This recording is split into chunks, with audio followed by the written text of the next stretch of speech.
మొత్తం మీద తల్లి యొక్క ద్వితీయ దర్శనానికి అయితే చేరుకున్నాం. లోపలికి కూడా ఫోన్లు అలౌడ్ చేశారు. చూడండి అద్భుత పుణ్యక్షేత్రాన్ని చూసారు కదా, అద్భుత కట్టడం. ఒకసారి తల్లి దర్శనాన్ని కూడా చేసుకోండి. వెనక అందులో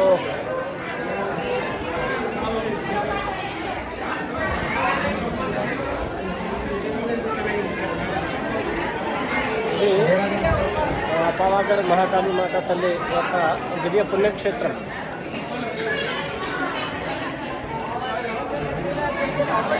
జై మాత. పావాగఢ్ మహాకాళి మాత వెనక నుండి తల్లి గుడి నిర్మాణం చూడండి ఒకసారి ఎట్లుందో.